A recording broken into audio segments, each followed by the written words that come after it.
বুঝতে পারছো?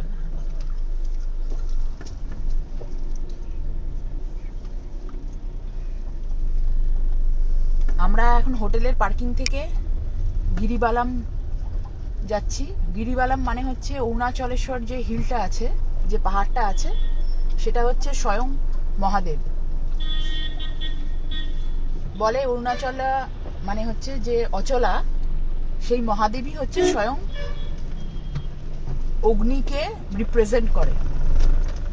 তো এখানে যে এটা থিরুয়ান্নামালাইতে, থিরুয়ান্নামালাইয়ে যে অগ্নিলিঙ্গ আছে সেটার নাম হচ্ছে, মন্দিরটার নাম হচ্ছে অরুণাচলেশ্বর মহাদেব মন্দির।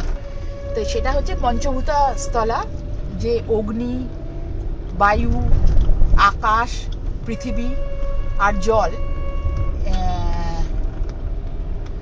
পাঁচখানা আছে, মানে ক্ষিতি, অপ, তেজ, মরুদ, বোম, এই পাঁচটা লিঙ্গ রিপ্রেজেন্ট করে। সবকটাই তামিলনাড়ুতে আর একটা অন্ধ্রপ্রদেশে।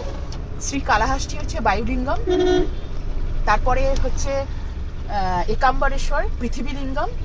এখন আমরা এসছি তিরুবন্নামালাইতে অরুণাচলেশ্বর মহাদেব মন্দির, এটা হচ্ছে অগ্নিকে রিপ্রেজেন্ট করে। আর এই যে সামনে আপনারা দেখছেন পাহাড়টা, এটা হচ্ছে আন্নামালাই বা অরুণাচলেশ্বর হিল। এখানে কার্তিকা দীপম উৎসব হয় খুব বড় করে, যেটা হচ্ছে কার্তিক মাসের পূর্ণিমাতে হয়। ঠিক দেব দীপাবলি বলে ওটাকে।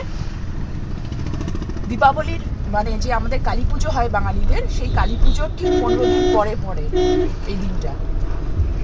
তো সাউথে যত যারা আছে, তামিল আছে, তেলেগু আছে, কেরালার লোক আছে, কর্ণাটকা আছে, প্রত্যেকেই এই যে গিরিবালাম, যেই যে পর্বতের পরিক্রমাটাকে খুব সেক্রেট মানে ওরা। তো বলে যে এটা খুব শুরু হয় হচ্ছে, আপনারা গাড়িতেও প্রদক্ষিণা করতে পারেন বা বেয়ার ফুটে খালি পায়ে 14 কিলোমিটার পথ পরিক্রমা করতে পারেন। এই 14 কিলোমিটার পথ পরিক্রমা করতে গেলে পথে 8খানা অষ্টলিঙ্গ আছে। অষ্টলিঙ্গ হচ্ছে কিছু বায়ুকে রিপ্রেজেন্ট করে, কেউ কুবেরা লিঙ্গ আছে, কিছু ওটা আছে, মানে লিস্টটা আছে, ওটা আমার এই মুহূর্তে মনে পড়ছে না। তো ওটা আমরা দেখবো আজকে। আপনি গাড়িতেও প্রদক্ষিণা করতে পারেন। গাড়ির প্রদক্ষিণা পথ হচ্ছে আলাদা, যেটা হচ্ছে ওল্ড গভর্নমেন্ট হসপিটাল থেকে শুরু হচ্ছে।